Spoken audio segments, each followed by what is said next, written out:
Merhaba Koç burçları ve yükselen koçlar, kanalıma hoş geldiniz. Umarım iyisinizdir ve her şey yolundadır.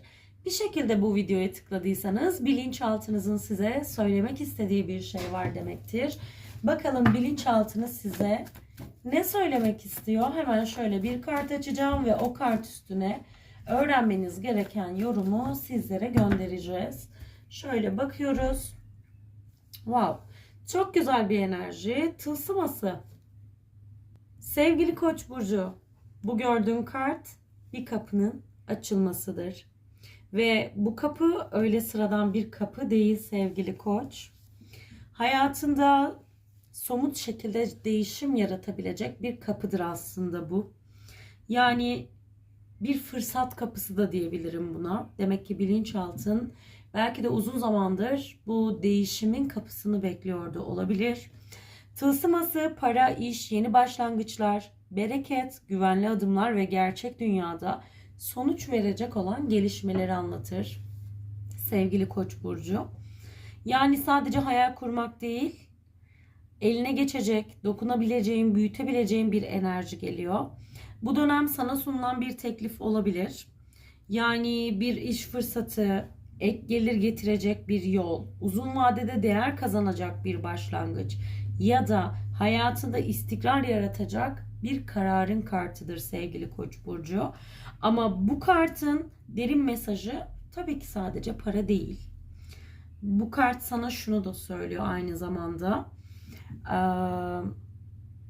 Evren sana bir tohum gönderiyor. Onu nasıl büyüteceğin senin elinde sevgili Koç. Yani yakın dönemde hayatına çok büyük bir fırsat gelecek ama emek vermeden bu fırsat kalıcı olmayacak. Aşk tarafında da tabii ki bu kartın mesajı çok önemli.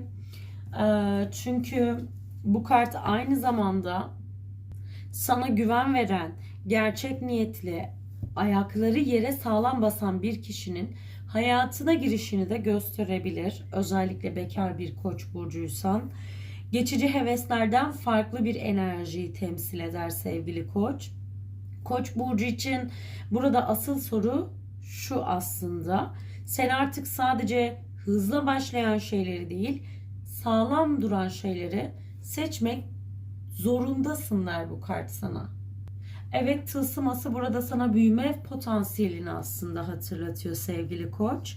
Ama bu potansiyel sade ve sadece doğru ellerde büyür sevgili Koç burcu. Şimdi bakalım gelen diğer kartlar bu fırsatın hangi alanda açıldığını, kimlerle bağlantılı olduğunu ve seni nereye taşıyacağını sana gösterecek.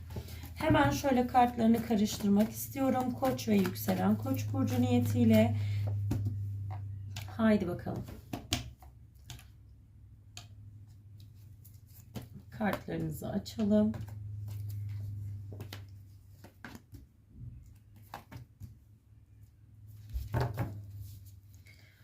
Ek desteden de hemen niyetine kartlar açmak istiyorum sevgili Koç. Bakalım onlar ne söylüyorlar. Kale. Çok sağlam enerjilerdeyiz. Ve mutluluk. Tılsımasından sonra ilk açılan kartın Aziz kartı oluyor sevgili Koç burcu. Bu kart rastgele gelişmeleri değil, aslında kaderli karşılaşmaları ve doğru yolu anlatıyor. Hayatında artık bilinçli seçimler yapman gereken bir dönemde olduğunu sana söylüyor. Aziz kartı bazen resmi adımları da gösterir. İlişkide ciddiyet, söz niyetin netleşmesi, iş hayatında eğitim, kurumsal adımlar ya da sağlam sistemler kurmak gibi olayları da gösterir Aziz burada sana. Yani evren sana diyor ki bu kez gelişen şey yüzeysel değil, daha derin bir anlam taşıyor. Ve hemen ardından açılan kartın sevgili Koç burcu kılıç üçlüsü oluyor. Burada aslında geçmişten gelen bir kırgınlık olduğunu görüyorum. Yani kılıç üçlüsü biraz kalp kırıklıkları, kalp acılarını da anlatıyor. Kalpte taşınan bir hayal kırıklığın da olabilir. Belki ihanete uğrama hissi, belki de reddedilme, Belki de kapanmamış bir yaradan bahsediyor kılıç üçlüsü sana burada. Bu kart aslında bugün sana acı vermek için değil, iyileşmeyen yeri göstermek için geldi. Çünkü yeni kapı açılırken eski acıyı da temizlemek gerekiyor sevgili Koç. Ve bir sonraki gelen kartın değnek sekizlisi oluyor sevgili Koç burcu. Burada enerji hızlanıyor. Beklediğin bir haber varsa gelebilir. Bir mesaj, ani görüşme, sürpriz gelişmelerin habercisidir. Belki de hızlıca karar alıp çıkacağım bir yolculuğun habercisi de olabilir bu kart. Hayat bir anda burada gelecek olan bir sürpriz ile hızlanıyor da diyebilirim. Hareket kazanıyor da diyebilirim. Sizler için sevgili koçlar bu kart çok güçlü çünkü sizler zaten hareket enerjisinde olan burçlarsınız. Şimdi dış dünyada sizin hızınıza yetişmeye başlıyor diyebilirim. Ardından gelen kartın kupa ikilisi oluyor sevgili Koç burcu. Bu da çok güzel bir kart. Karşılıklı hisler, uyum, birbirini seçen iki insan ve dengeli bağları anlatıyor aslında burada size. Ya da var olan ilişkide duyguların netleşmesini temsil ediyor ve bir sonraki kartın kupa şövalyesi. Bir teklif, duygularını açan biri, romantik bir yaklaşım, kalbini kazanmak isteyen bir enerjinin varlığından bahsediyorum tam olarak. Bu kişi sana nazik, duygusal ve samimi şekilde yaklaşabilir.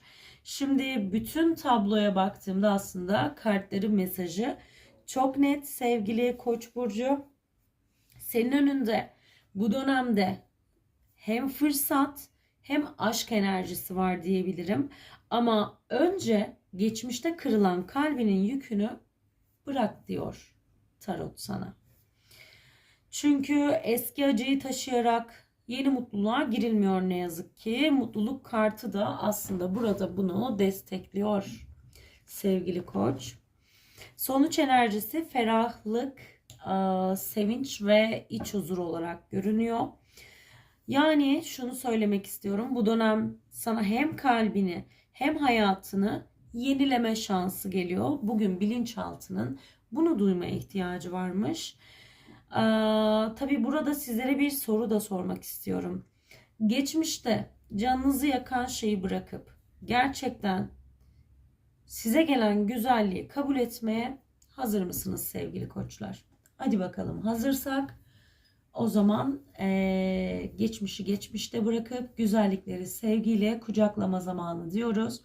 Bir de ek olarak yakın dönemle alakalı evrensel enerji destesinden niyetinize kart seçmek istiyorum. Çünkü çok güzel bir açılım geldi aslında. Geçmişi geçmişte bırak, geleceğini yaşa diyor bu açılım sana. O yüzden bir kart da buradan alacağız sevgili Koç. Bakalım kartının mesajı ne olacak? Haydi bakalım. Evet. Gelen kart gerçekten çok güçlü enerjilerde. Bu kart tesadüfen gelmez sevgili Koç burçları. Çünkü bu kartın mesajı çok net. Aslında bu kartın anahtar mesajı çok net. Pes etme. Direkt pes etme noktasına geldiğimiz döngülerden bahsediyor.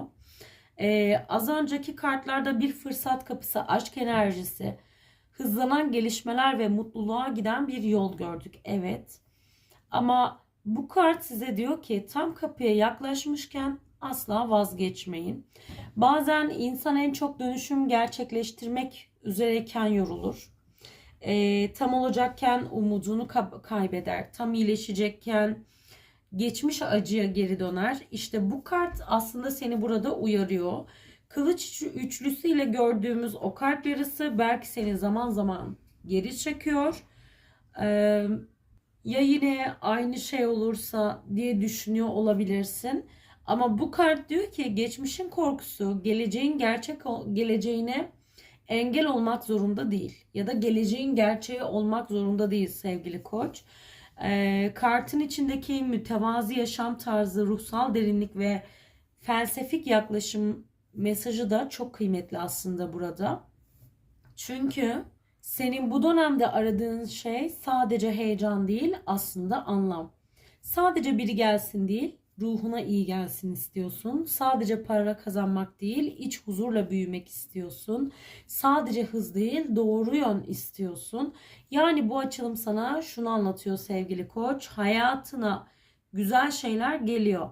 Ama onları kalıcı kılacak olan şey dış şans değil, senin iç duruşun olacak. Sabır göstermek, inancını kaybetmemek, kendine güvenmek ve yolun neden açıldığını anlayarak ilerlemek senin için hayırlı olacak. Aynı zamanda bu kart bir yıldız enerjisidir sevgili koç.